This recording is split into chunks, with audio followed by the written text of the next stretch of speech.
guys, welcome to Soma Vedic Astrology channel. Today we will look at the story from Karma Vipaka Samhita for Purva Phalguni Nakshatra Pada 4, and in the second half we will understand the themes related to this Pada and to this story. But before that, please like, share and subscribe to not miss any future updates. A Brahmin used to live on the south bank of Narmada River. He was always engaged in Brahma Karma and was always devoted to Vedas. He used to perform religious practices regularly, read the scriptures on regular basis. In Mahadev's Puri, this Brahmin used to teach Vedas daily and used to teach the children of Brahmin caste. He had two wives and he was full in love with the younger wife. He had full of opposition and indifferences with the elder wife, due to which he abandoned the elder wife. After a lot of time had passed, the Brahmin passed away and the elder wife did funeral rites of her husband, and she became a sati by diligently building a pyre. Then he, along with his wife, attained Satyalok, and he continued to reside in Satyalok for many thousands of years. Then, when his virtuous bank was finished, then he was born into the world of humans in the form of human, and he was blessed with auspicious traits and qualities and worshipped by all people. He was born in a good family, blessed with food, grains, wealth, and wisdom, and he has now become devoid of descendants or sons because he had abandoned his elder wife in the previous birth. His children passed away early, and his wife suffered from issues related to womb. Due to this defect, she did not have a son and every day experienced new pain in her womb. The remedy mentioned is to donate one-sixth of the household wealth to charity, to build step walls, wells, and ponds in the middle of the route, and make intelligent people chant Gayatri and Jat Deva mantras, and to perform the Shansh Havan with sesame seeds, rice, ghee, and kheer, which is a milk pudding, to donate 10 types of cows, and to feed 100 Brahmins.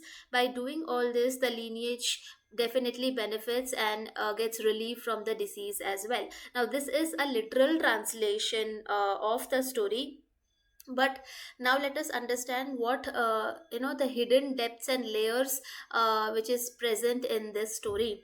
The main character here is mentioned to be a Brahmin. Now let us understand what that really means. But before analyzing the varna or the caste part, please understand that discussing anything related to caste is a sensitive topic, and none of the discussion here intends to hurt any sentiments. We will merely be discussing the caste part to understand the story better. The person is mentioned to be a Brahmin. Brahmins were the learned or the priestly class in the ancient time. The Brahmins were initiated via the sacred thread ceremony. Their duties included to actively learning the subject matters, to understand the concept, and to become expert in Vedas, Shastras, and educational pursuits. Brahmins served in the royal courts of the kings as advisors and tax collectors. Most of their time was spent in learning, educating, teaching, and they were the learned class people who pursued education. They were the people who had thirst or hunger for sacred knowledge. The end goal was to attain the highest spiritual knowledge. Duties included performing all kinds of religious functions and religious events. Some of them mentioned below would be Ashwamedha Yagya, officiating a prince into kingship, performing the sacred thread ceremony, performing homas, yagyas, oblations, fire sacrificial rituals, performing puja rituals, idol worship, performing shraddha, which means death rituals of the deceased, any rituals related to funerals, cremations, then rituals related to officiating wedding ceremonies, rituals related to conception of child naming ceremony, child's first feeding ceremony, etc., etc. So all are these various kind of events which were officiated by the priestly caste. Now let us talk about Guru Sishya Parampara. The duty of the Brahmins was to preserve all kinds of knowledge and to pass it on to the next generations to continue one's traditions. They were the ones who shared the knowledge rather than hoarding it or keeping it as a secret. They had to identify worthy candidates, the ones who won't be greedy, cunning, or the ones who would not use the knowledge in a negative sense. Sharing of knowledge was done via a tradition called as Guru Sishya Parampara, which translates to master disciple or a teacher student tradition. It was the way of learning where a guru, teacher, or a professor taught Vedas, prayers, scriptures, wisdom, knowledge, and guidance via storytelling to the disciples or students or people in general. Generally, this happened in Gurukuls where students or disciples used to live and also contribute to the work of the Gurukul in the daily chores of the Gurukul apart from studying the texts, theoretically and practically. The duty of the Brahmins was to impart knowledge and train the students and disciples to such a level that they become master of the subject and become and gain that much mastery equal to that of the Guru, and even surpassing them. Now, what was taught in this Gurukuls? The focus was on holistic education, including physical, mental, spiritual training. The disciples were trained in Sanskrit language, Vedic literature, Vedas, Shastras, Upanishads. They were also taught grammar, proper pronunciation of the shlokas, diction, poetry, songs, correct way to chant mantras, magic spells. Topics related to spirituality were taught. Subjects related to arts, culture, music, singing, dancing, astrology, occult knowledge, governance, politics, etc. were taught. Apart from this, physical skills such as archery, horsemanship, warrior skills, governance skills, artistic skills were also taught. The disciple had to, on the other hand, attentively listen to the knowledge imparted by the Guru and interpret it to best of his or her ability. Critical thinking was encouraged. The disciples also completed daily chores of self and Gurukul, which gave the kids the flavor of living independently in the real life world. The focus in Gurukuls was not just theoretical knowledge but to prepare the disciples for the real world by giving them practical knowledge as well. Holistic personality development was a major thing. The duty of the disciples was to be very respectful towards their gurus, mentors, and to commit to dedicated learning to the best of their abilities. Disciples or students also had to give Guru Dakshina or donation to his or her Guru as a token of appreciation or compensation for the hard work and the knowledge that the Guru imparts. There was generally not a fixed price of it, and it was on the disciple to pay as per his or her own capacity, as the disciples came from diverse backgrounds, economically as well. Some were rich, some were poor, so they paid as per their own capacity. So, this kind of highlights the teaching mentorship ability of the Brahmin or the Guru, which kind of gives a flavor of what the main character is. Now, apart from this, Brahmins had to have a very strict and disciplinary lifestyle in all aspects of life, and if they did not have it, it was if they did not follow it, then it was looked down upon at that time. So they had to stick to strict vegetarian diets, had to abstain from eating meat and non-vegetarian food. They had to abstain from gambling, drinking wine and alcohol, from smoking, drugs, and other toxic substances. They had to abstain from adultery, prostitution. They generally did not have elaborate dressing sense. Their dressing sense was rather minimal. They married to women generally of the same caste, and if they married someone from other caste, then it was looked down upon. But obviously, it was allowed in certain circumstances. Brahmins also had to follow celibacy before marriage and had to follow monogamy. And even intercourse was meant for procreation and not for pleasure and fun. So they had to be be, very moral and idealistic, had to follow that in their lifestyle. They also had to follow a life of non-violence and not harming humans or animals. Neither they were allowed to make weapons or sell poison, harmful substances, or toxic substances which would destroy people. They had to overcome the illusion and the Maya aspect of life and had to live a life of detachment. Apart from this, they also had to learn to lead a disciplined life, learn to control their senses, control ego, anger, lust, and to practice mental restraint. They were the ones who were running after knowledge, learning, and teaching rather than running behind money and worldly pressures of life. Some ascetics and yogis did intense form of meditation, yoga, austerities, penance to achieve the next spiritual state. Basically, one had to live a pure sattvic life. Even killing a Brahmin was considered gravest of the sin because metaphorically it meant death of knowledge and wisdom and rise of ignorance. Historically, Brahmins were also the ones who were targeted first at any event of foreign invasion, invasion by colonizers, conversion groups, because Brahmins were kind of the backbone of religion and spiritual or Vedic way of living. While Brahmins were respected by all people at that time, they were also vilified, especially after entry of foreign invaders who tried to create a sense of imbalance or a state of unrest so that they can succeed in their operations of territorial invasion. Hence these Brahmins were the most vulnerable section of the society because they were targeted first and become victims of mass killings, vilification, massacre, which means kind of, because people, the invaders wanted that because it will eventually lead to death of the knowledge, Vedic knowledge.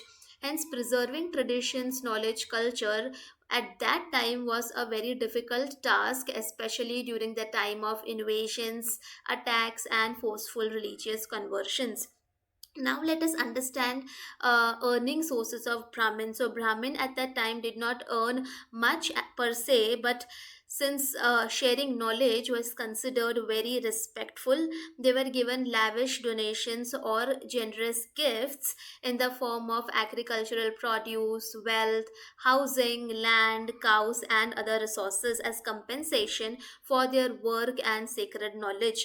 This was given to them by the Kshatriya class, which means kings, royals, warriors, and by wealthy patrons. But the true wealth for Brahmins was knowledge and wisdom rather than money. Brahmins were also generally exempted from paying taxes to the kings and the royals, as a compensation for their work. Brahmins were generally not allowed to teach for wages or salary unless one was in an extreme distress situation. Hence, getting donations, gifts was the way they ran their house or had their living. Brahmins were not the ones who were expert in physical work or unskilled labor work. Physically, they were not very strong.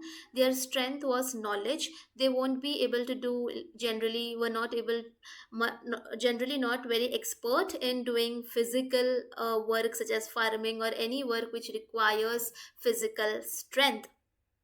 Now, careers linked to being Brahmin could be rishis, sages, gurus, mentors, teachers of all subjects, professors, pandits, purohits, advisors, counselors, court advisors, astrologers, spiritual leaders, ascetics, philosophers, subject matter experts, creative workers, scholars, intellectuals, researchers, scientific researchers, lawmakers, doctors, accountants, white collar jobs, lawyers, engineers, management, executive leaders, any degree which requires specialized study and expertise, peshwas, ministries, and judiciary. So this is, a list of the careers linked to, the Brahmin. Now that we understand a little bit of the background of the main character here, let us understand the location which is mentioned in the story.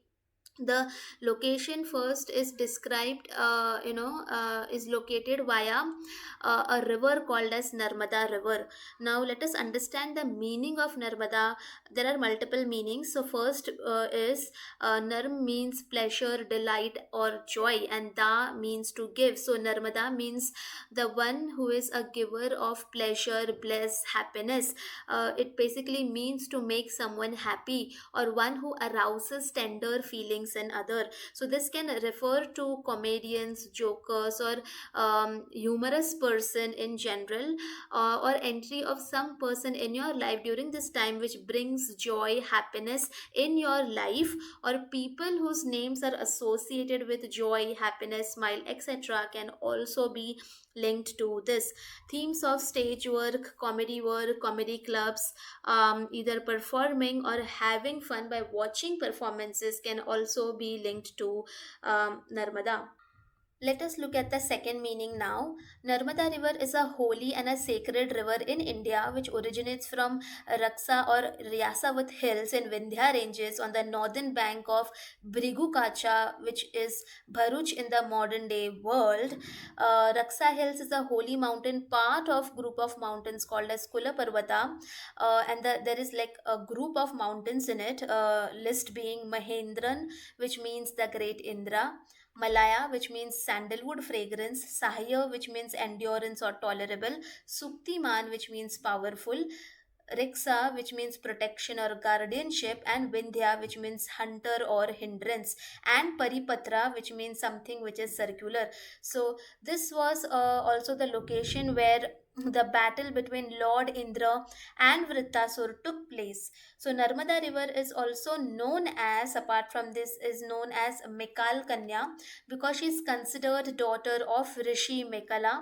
Mekala also is the name of the Vindhya mountain present there. Narmada River is considered sister of serpents and Nagas, and she has helped Nagas in an incident when Nagas needed help against Gandharvas. Narmada River is considered mind born daughter of Moon, Chandra, or Soma. So, places where battle took place around the banks of river, places connected to serpents, mountains can be linked to this pada.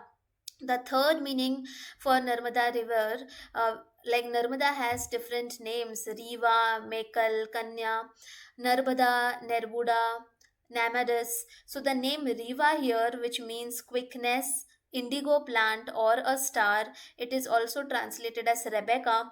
It is called also called Reva due to rocky beds. So themes of rocks, stones, mountains is becoming a very prominent theme here.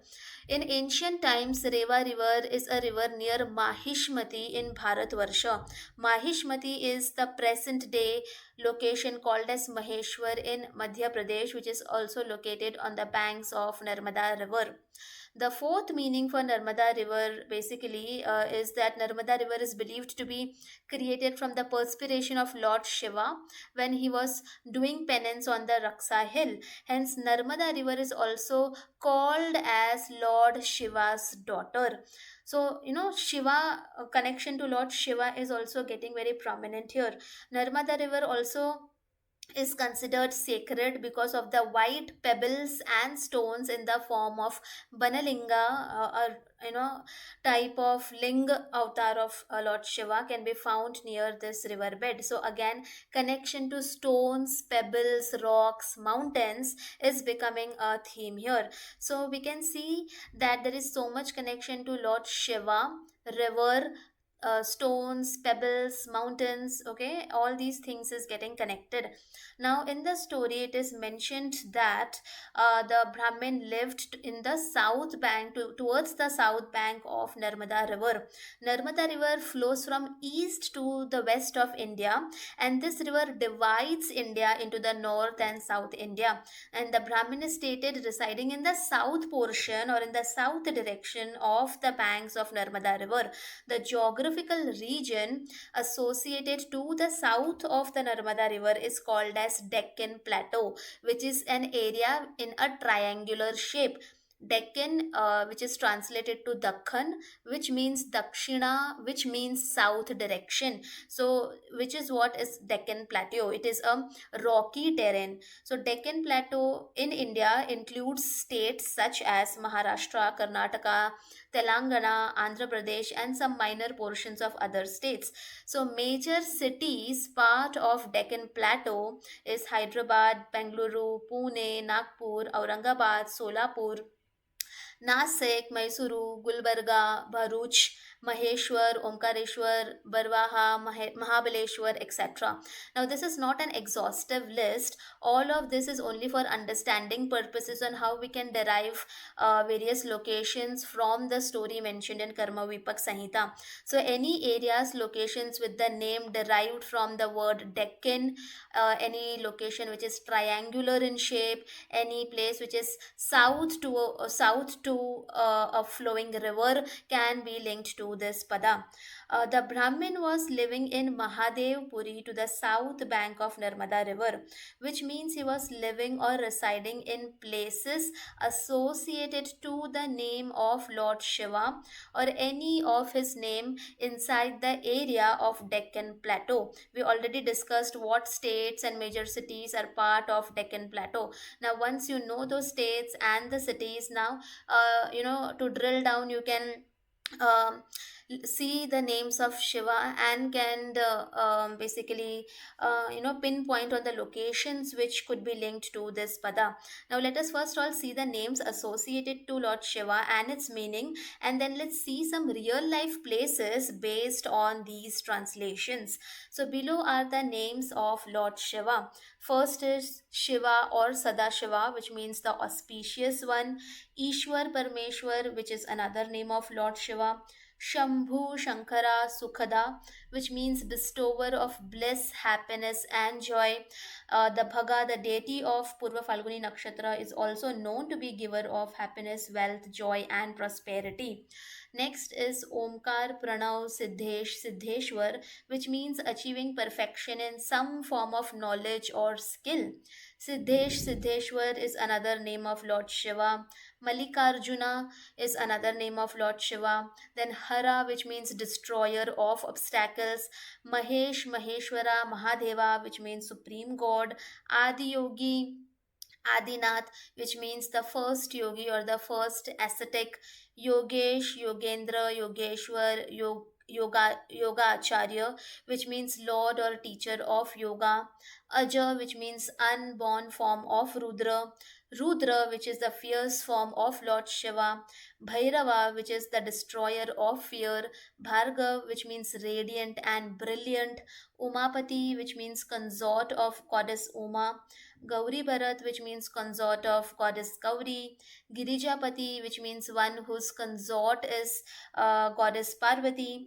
Ashutosh Kalpesh, which means one who will fulfill wishes quickly. Tarpaka, which means the satisfier or the nourisher. Malhari, which means slayer of the demon Malla. Malla means wrestler or someone who is a very powerful person, so slayer of a powerful person. The next is Markandeya, which was who was a devotee of Lord Shiva. Next is Ishan, which means wealthy, ruler, prosperous, bestower of knowledge and wealth. Babul, based on Babul tree, under which Shivling, a sacred stone, which is a representation of Lord Shiva, was discovered. Babul also means father. Mahakal, which means Lord of time. Vishwanath, which means Lord of universe. Pashupati, which means Lord of animals. Shanta, which means the peaceful, tranquil state of mind. Bholenath, which means the simple, innocent Lord. Durjay, which means one who cannot be beaten. Veerabhadra, which means whose hair, Veerabhadra was another devotee who was created from the hair as a fierce avatar during the Daksha's sacrifice. That we'll see that story some other time. Then other names include Natraj, which means the dancing form of Shiva or one who loves dance. Sundareshwar, which means the handsome looking god. Manjunath, which means Lord of Beauty or Lord of Snow, Someshwara Chandrapala, which means Lord of Moon, Gangadhara, which means bearer of Ganga River, Nagabhushana, which means one who has serpents as ornaments, Phanishwara, which means Lord of serpents as Naga, King Vasuki is the ornament of Lord Shiva, Amritesh, Ambrosia, which means Lord of immortality, and the nectar. Neelakantha, which means blue throat. So blue color here kind of represents the after drinking the poison hala hala, due to which the throat is considered blue during the Samudra Manthan time. Nilesh, which means blue god or indigo color, Digambara, which means one whose clothing is sky, Shulapani, which means one who holds trident, Vibhuti, which means sacred ashes, Trilochana, which means one who has three eyes, Vishalaksha, which means one who has large eyes, Anantra Drishti, which means one who has infinite vision, Kapaleen, which means one who wears necklace of skulls, Jatin, which means ascetic mated hair, okay, one who has dreadlocks in the hair. Bhutapala, which means protector of disembodied beings. Jalpesh, which means lord of waters. Vageshwar, which means lord of tiger, because Lord Shiva is known to wear tiger skin. Baneshwar, which means lord of forest. Bhuvaneshwar, which means lord of earth. Kedarnath, which means lord of fields, farmlands, and cultivated lands. Girish, which means lord of rocks and mountains and stones. Kailash, which means white snowy mountain where Lord Shiva lives, Samshan, which is crematorium, Bhuleshwar, which is Lord of innocent people, and Girishneshwar, which means Lord of compassion. So these are all the names, not the exhaustive list, but some of the names linked to Lord Shiva. So it is mentioned that the Brahmin was living in Mahadev Puri towards the south bank of the Narmada River. So we already discussed everything, all the names associated to Mahadev. So people, places, location, neighboring temples, streets, roads, shops, outlets, residential societies, commercial spaces associated to any of the above mentioned names or linked to the translations of the above mentioned names can be linked to Mahadev Puri, especially in the region of the Deccan Plateau. Let us see some locations in India that can be linked to the story. But guys, please understand it is not an exhaustive list, and just take it from an understanding perspective on how to analyze the story, understand it, and then you can replicate it to find locations across the world and not just India. Generally speaking, the events can pan out in any region in the Deccan Plateau. Since we don't have much time to go over every location in Deccan Plateau, let's see major cities which becomes part of Deccan Plateau. It's Bengaluru, Mysuru, Pune, Nagpur, Nashik, Aurangabad, Hyderabad, Solapur, Bharuch, Gulbarga, etc. Any locations which has the Shiv Jyotirlinga and are part of Deccan Plateau can also be linked to story. Some to name a few, it is Nashik city, where there is the Trimbakeshwar Jyotirling Shiva temple, Aurangabad, where there is Krishneshwar temple, Jejuri, where there is the deity Khandoba linked to Lord Shiva, Badami, known for Shiva temples and reddish brown rocks, Mahabaleshwar, known for Lord Shiva, the god of great strength, which is a hill station, Hyderabad, which was previously known as Bhagyanagar, which was named after a local dancing girl, or Bhagamati. So Bhaga here is the key, which also is a deity of Purva Phalguni Nakshatra. Pune, because it is a queen of Deccan Plateau, known to be the queen of Deccan Plateau. Apart from this, Maheshwar, Mahakalwar, Omkareshwar in Madhya Pradesh, Mallikarjuna in Andhra Pradesh, Murdeshwar, Shimoga in Karnataka, Gokarna in Karnataka, which is believed that Lord Shiva emerged from cow's ears at that place. Then Nageshwar in Somnath, Gujarat, Kedarnath in Uttarakhand, Kashi Vishwanath, Uttar Pradesh, Bhima Shankar in Maharashtra, Rameshwaram in Tamil Nadu, Baidyanath in Jharkhand. Okay, so these are not the complete list. This is just for understanding point of view. We can also see residential society names, commercial spaces, street names, locality names as well in this similar fashion.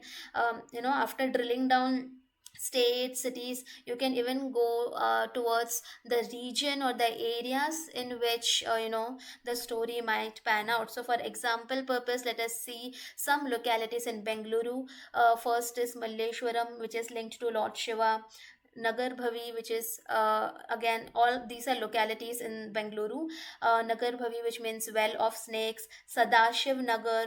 Then Basavan Gudi, which is again a locality in Bengaluru, which is known for the Nandi Bull temple. Bana Shankari, which means goddess of forest, again a locality.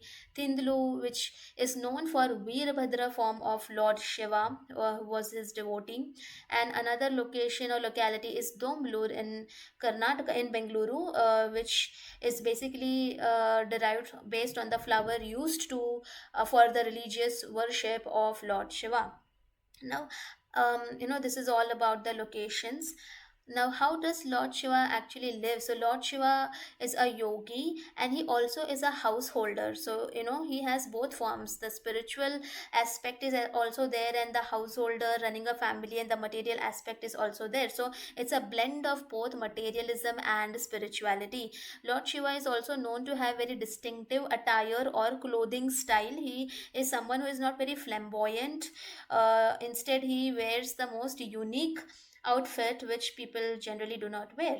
So he wears a tiger skin cloth, rudraksh beads, then there is a serpent around his neck, a crescent moon on the head, Ganga river flowing through his hair, then there are sacred ashes or bhasma applied all around his body. His hairstyle is in mated fashion or dreadlocks. He holds a trident and a damru or a drum in his hand. He has three eyes, wears the garland of skulls. So this is kind of a portrayal of Lord Shiva. Lord Shiva is also the lord or chief attendant of spirit entities such as Pishachas, which means cannibals, Daityas, Danavas, Asuras, which means demons, Bhuta Pretas, which means ghost and spirit. Now, Purva Palguni Pada 4, Navamsa is Scorpio Navamsa. Moon gets debilitated in the Scorpio Navamsa, and then no planet exalts in the Scorpio Navamsa. So, definitely, this period of time will be a period of intense emotional, phase, experiencing the roller coaster of emotions and transformation. Scorpio is a sign of privacy, so air of secrecy, privacy, along with being little public as well, because Leo is a sign of being public, could be seen. Intuition would be on peak during this time period, and you might be drawn to explore mysterious, uncover the hidden things in this time. One might have to manage a crisis situation during this time, and it is will be a time of being resourceful and time of survival. Scorpio is where you will feel a lot, so definitely emotionally it is going to be a very transformative period.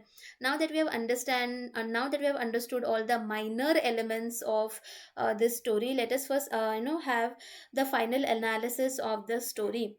It is stated that the Brahmin was involved in doing Brahma Karma, was always devoted to Vedas, used to perform religious practices, regularly read the scriptures on regular basis. So this is a positive thing which is mentioned about the main character, where he is doing his work, doing what is expected of him, and has thirst for gaining knowledge and is working on it on a daily basis. Doing this daily makes him wise and knowledgeable.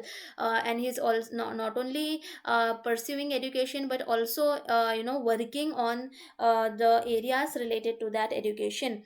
Not only he's quenching his own thirst for knowledge, but also he's sharing whatever he has learned and his research work selflessly with other enthusiasts. He did not become selfish of the knowledge that he got, neither he became greedy to earn money from the knowledge. He did not kept his knowledge private, rather than he did his duty of sharing it with the world without thinking whether he is going to gain something from it or not. This kind of portrays a very strong character, of the main character. So people might be involved into researching, teaching, mentorship, advisory, counseling roles during this time. Teaching could be of any subject, could be artistic subjects such as theater, drama, singing, music, writing. As Leo is the sign of creativity, it could be subjects related to occult astrology, because Scorpio is a sign of occult, or it could be a combination of creativity and secrecy, which means combination of Leo and Scorpio. Depending on what planet is sitting, it will add more flavors to the story. Person is portrayed to be excellent in work domain, spending his time dedicatedly, and is consistent, regular, disciplined, and is doing what is expected of him. Purva Falguni is an Ugra Nakshatra, which represents real passion to do something tirelessly, working to achieve their goals and desires. This could also be a time period where you will have to express yourself publicly, because Leo is a sign where one will have to express their opinion in front of the world. A person is also portrayed to be a learned man, and his learning never stops, which is again another excellent point associated with the main character, because he is continuously learning and gaining knowledge, right? It is a good thing, right?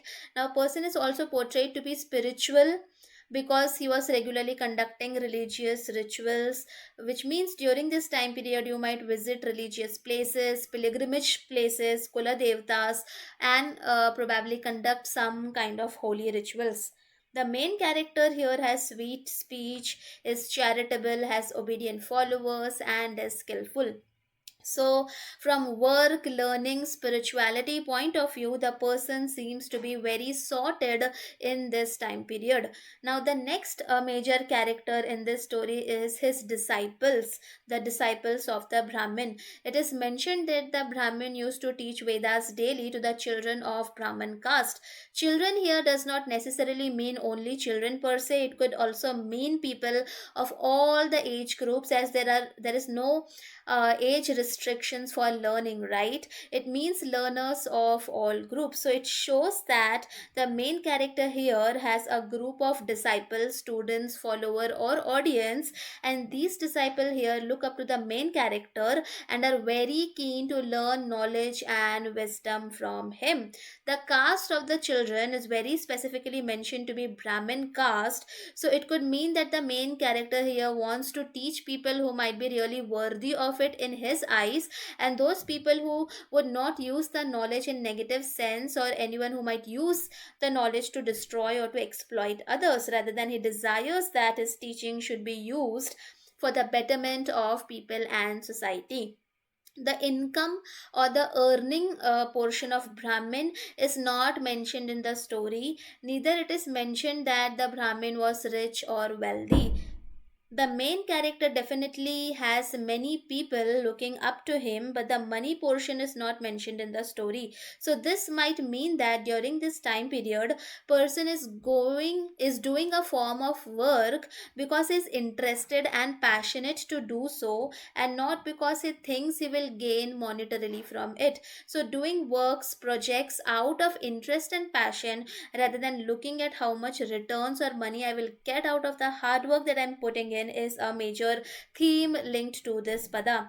Doing things out of passion, following one's heart, rather than being logical, cynical, practical on how much returns one would get, is a major theme linked to this pada. As we discussed in detail everything about a Brahmin person earlier in this video, and we saw the main character is teaching to the children of Brahmin caste, and the children of the people of the Brahmin caste generally are very aware of the process of Guru Dakshina, donations, gifts to be given to the Guru in return of wisdom that they get. So while it is not mentioned explicitly in the story, we can safely assume here that the Brahmin might have supported his daily bread and butter by receiving donations and the Guru Dakshina from his disciples or students. So, themes of receiving donations, receiving generous gifts for one's work or cause could be a theme which we can see here. But the children here were specifically mentioned to be from Brahmin caste, and earlier at that time, Brahmin caste people were not super rich people financially speaking. So, the donations received by the main character might be moderate in nature and probably not very generous. If it would have been mentioned as children of Kshatriya caste, which means warrior or royal caste of people, then probably the donations might have been a little more generous or lavish in nature, because people here then would have been kings and the royals who generally had lot of money in earlier times. There is other meaning of this story as well, where we can see it in a way that the Brahmin, who could be a person who is trained in some skill, knowledge, or an art form, is performing on stage or a platform, and the students are nothing but his audience in the theater. So themes of being on stage, performing on a platform, expressing one's views, opinions publicly, expressing one's talents and desires to receive appreciation from audience can also be a theme which we can see from this pada. Leo is a sign of creativity, a sign which gives a person a platform or a stage to perform. First of all, getting an opportunity to perform on a stage is a very big thing, right? Not everyone gets this opportunity, but the real struggle starts after the person gets the opportunity to be on the platform. Is only getting a stage or a platform to perform enough? No, right? There also has to be an audience who can appreciate the talent, hard work of the performer. Without an audience, a true talented performer can never succeed. Now, this does not mean that the main character was working because he desired fame and audience. He was doing it because he loved it. But what do you think? Is that practical in real world? How long can a stage performer sustain on stage if there is no audience in theater, or if he's struggling financially? The talent would get replaced by someone with more financial backing or contacts, isn't it? Hence, Brahmin's disciple, aka audience, becomes very crucial and important character, because audience has the power to uplift, encourage, motivate the right talents. A stage performer or an entertainer is nothing without an audience. Performing on stage, entertainment fields, actors, celebrities, hence all can be linked to Purva Falguni, Leo, and fifth house in the natal chart. Brahmin and the Brahmin disciples are the two main characters in this story. If you have a planet in this pada, you will get events in this life where at some point of time you would be a disciple or a audience looking up to someone, getting trained from some expert in some kind of knowledge, skill, art form, etc. Or you could be in some events you will be the Brahmin teaching your disciples selflessly. Now, till now we discussed about the first half of the story. Now, in the second half of the story, there is a sudden twist in the Brahmin's life, where now it is not about his selfless work which is getting discussed, but rather his love life becomes a highlight and a talk or out there in the public. It is stated that Brahmins had two wives. Till now, we understood that how strong a character was portrayed for the main character, which definitely made him look quite respectful in the eyes of the public. Till now, even after having such a strong character, he had weakness. His weakness was love. While having multiple wives was not looked down upon in earlier times, at the time of mythology, when we are talking about, we can see countless mythological stories where sages did have multiple wives, but the reasoning at that time for having multiple wives was purely for procreation purposes and to continue one's lineage. It was not meant for fun and pleasure, especially for Brahmins. The ideal thing to do was have a one wife, but obviously we can see that the weakness of the main character is falling in love. Even after having all the wisdom, knowledge of the world gained from his regular practice, rituals, practices, studies, he could not show restraint when it comes to love. Love makes a person really blind, isn't it? So he married two wives. So the literal theme of having two wives or two spouses simultaneously can be seen as a theme, but guys, please understand that it is not applicable to every person and every chart who has this placement. We need to see the chart before finalizing anything, so please do not jump into any conclusions. This the Brahmin was in opposition or in indifferences with the elder wife, and he was fully in love or head over heels with the younger wife.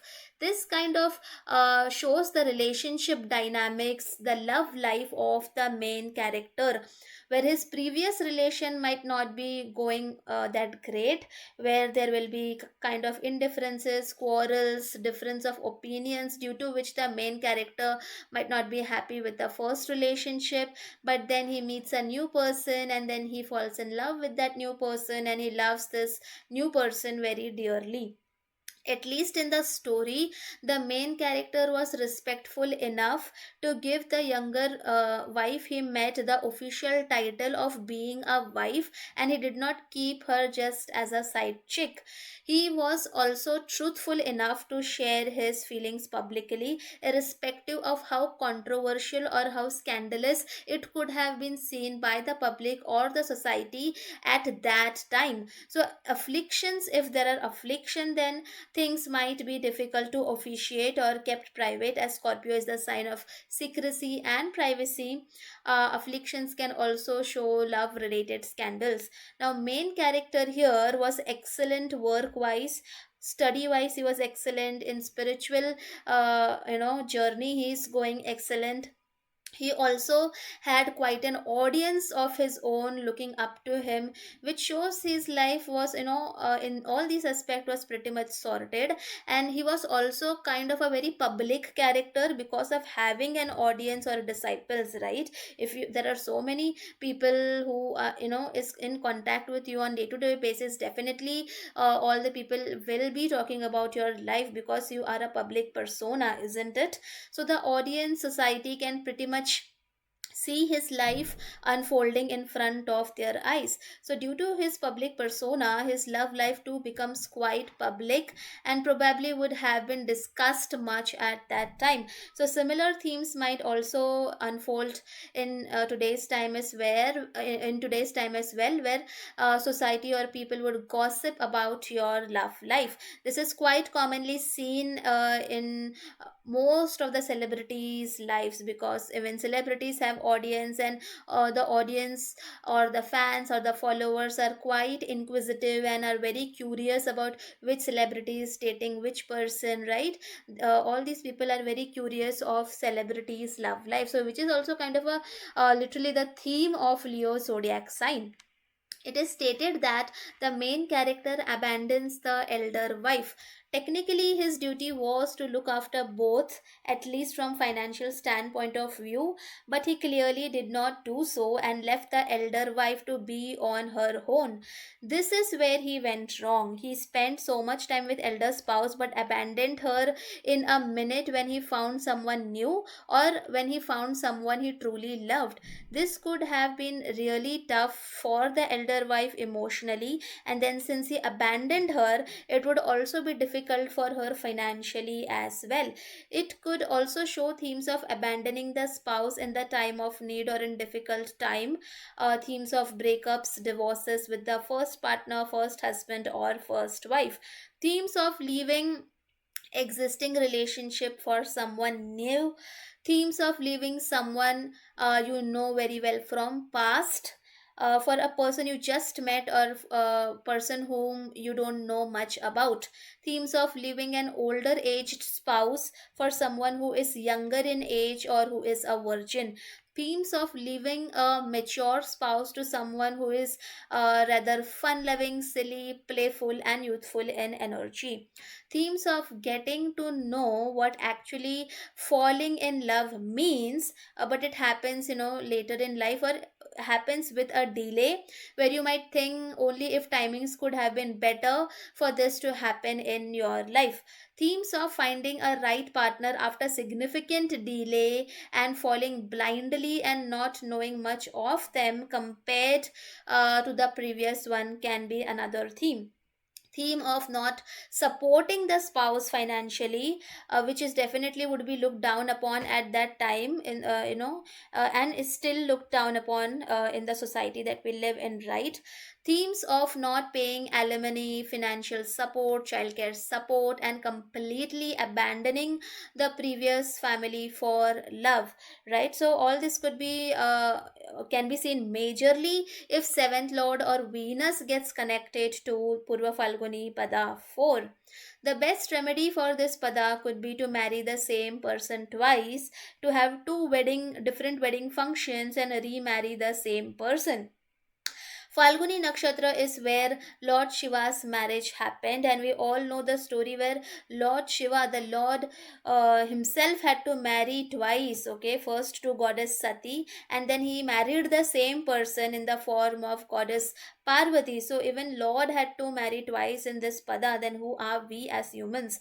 Now, when the main character passes away, the elder wife does the funeral rites and leaves the world shortly after. So it kind of shows the sacrificial nature of the elder wife, the devotional, how devoted she was, her faithfulness. She was still in love till the end with the main character, which is why she is the one who is doing the funeral rites, right? So imagine for her it could have been tough, right? But what to do in such complex situation. So the general theme is of abandoning a previous thing for something new that you love. Now it need not necessarily mean that it would happen in your love life only. Let's say sixth lord of loans is in Purva Falguni Pada 4, then it could mean that you are taking a new loan when there is already an existing loan on your head. 11th lord of income in Purva Falguni Pada 4 can mean that trying to keep two sources of income but then unable to manage the older income source, and then taking the decision of abandoning your older or previous income source to start a new income source for which you are passionate about. 10th lord of career in Purva Falguni Pada 4 shows trying your attempt to keep two career streams or employers or companies but unable to manage both, and hence taking the decision to abandon or quit your previous employer or career line to start work at a new company, new employer for which you are passionate about. Similarly, if seventh lord of business, then abandoning previous business to start a new business is a theme. Similarly, if the fourth lord of home, real estate, is there, then abandoning your or quitting living in your previous home to start living in a life in a new home can be seen, which and wherein the new home would be the home which you will love the most. So the two wives here basically shows the attitude of seeking for excessive indulgence. There are people who does not even get one wife, and look here there are multiplicity which is present, right? The ba- basic gesture here or gist here is to have a moderation and not to run after excessive indulgence. Now afflictions to this pada can show difficulty to commit in love, or person who wants to be in love but commitment is something which the person fears.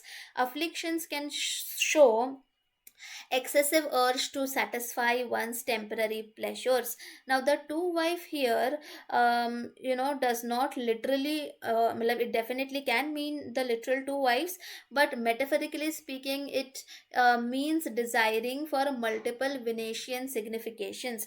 Now I'll make a separate video for all the karakas and the significations of Venus separately, but that is what it means metaphorically. So a person here is not satisfied with what he has and wants more and more of Venetian significations. So it kind of shows the person is blind to one's own good fortune even after having perfect signification or perfect wife at the start. Depending on the planet, whichever it is, the person desires for more and more, is not satisfied, and does not even realize that all along he was fortunate and had good luck all the time in his life. Okay, he's blind to his own fortune, does not even realize that he was fortunate all along. The Brahmin also is portrayed in a very philanthropic and generous lens, probably not in the sense of distribution of wealth, but in the sense of blind distribution of knowledge, because knowledge here is the true wealth of Brahmin rather than money. Bhaga, the deity of Purva Falguni Nakshatra, is also known to be the blind distributor of wealth without partiality and biases. The Brahmin here also becomes a medium to bring the like minded people, aka disciples, together to learn, to work, or for a common cause, idea, project, and passion. Apart from this, blindly falling in love to the extent that no other aspect is visible to the person can be seen in this time period. Courtship phase, dating, marriage ceremony, wedding, where vows are exchanged, consummation of marriage, honeymoon time, vacation time, all these kind of becomes themes in his life in this time period. Enjoying love, romance, marital bliss is a major theme. Again, linked to this time period, Purva Falguni, Leo, and the natural fifth house. Front legs of the conjugal bed is a symbol of Purva Falguni, which again represents all these same things that we discussed right now. Agni Kunda, or fire, who becomes the witness of the vows of the marriage, is also the symbol of Purva Falguni Nakshatra. Purva Falguni is a Kama Nakshatra. Kama means desires to fulfill one's materialistic, worldly, or sensual pleasures, and that is what the main character literally did in the story. Finding a potential partner via matrimonial sites, dating sites can also be seen as another theme. Attending weddings is also a theme. Let's say 10th lord is connected, then attending wedding of co-workers during this time period could be seen. Working in wedding related industry, Venetian signification related industries, wedding planners, matchmaking services, helping in wedding ceremonies of people. Let's say if third lord is connected, then helping in organizing the wedding and wedding related ceremonies of the sibling can be seen as themes of romantic tragedy, divorce, breakups are again possible in this pada. Bhaga, the deity of Purva Falguni, is known to bestow the best and the rightful share to the person. This is where Brahmin went wrong. He did not give the rightful share, money, alimony, whatever you name, whatever labels you give to the first wife. Rather, he abandoned her, and all the share went to the younger wife. He failed in dividing the rightful share among all the beneficiaries. So now here in the story it is mentioned among two wives. If it is connected to fifth lord, then you have to make sure that everyone gets the rightful share. If fifth lord, then rightful share to all the kids, right? In this way you have to see. Now, what were the results of his actions? Now, let us first discuss the positive part and then later discuss the negative part. So, there are very few padas of all the 108 padas where it is mentioned that the person does not go to hell. Okay, and this pada is one of them where the main character is going to heaven. In Hinduism, there are seven categories of heaven. The lowermost is Bhuloka, which means the earthly realm, where humans live, where there is a cycle of birth and death, happiness and suffering. Second is Bhuvarloka, which means the realm between earth and heaven, where the spirits and the demigods live. Third is Swargaloka or the Indraloka, which means heaven, the abode of Indradev, which is known for its lavishness, apsaras, opulence, abundance in all aspects of life. Fourth is Maharloka, which is the realm for enlightened being, such as Rishi Markandeya, Tapasvis, Sadhus, enlightened sages, and rishis. Fifth is Janaloka, which is realm for sons of Lord Brahma. Here, the creativity is at peak, where one attained liberation due to being healers and teachers of spirituality. Sixth is Tapaloka. Tapa means meditation. So, realm for people like yogis, ascetics who performed intense penance, austerities to reach the highest spiritual state of consciousness. Those people usually are in this part of heaven. And the last and the final or the uppermost layer of heaven is called as Satya Loka or Brahma Loka, which is the land of truth, which is the topmost, final, and the highest form of heaven. Lord, it is the abode of Lord Brahma himself. The creator himself lives in this segment, uppermost segment of heaven, along with goddess Saraswati. Souls who were almost perfect, truthful, righteous, gets a chance to live in this highest realm of heaven called Satyaloka. Souls who performed selfless merits, who accumulated good karmas, good merits, get a chance to live in this part of heaven. It is also the form of highest level to reach in the material world or in the material universe. In this realm, there is immortality, knowledge, wisdom flowing and flowing. So, the main character and the elder wife, no doubt, accumulated a lot of merits, brownie points, virtuousness, okay, due to the exceptional selfless work and sacrifice, respectively, which earned them the position to live in the highest form of heaven, which is Satyaloka. Now, once his virtues and merits were exhausted, then he was again born as human. So here important point is he did not take any form of bird, insect, animal in between. Rather, he directly got the form of human right after descending from Satyaloka. So in current birth, he is someone again who has very auspicious qualities, has many people and audience who are worshipping him or following him.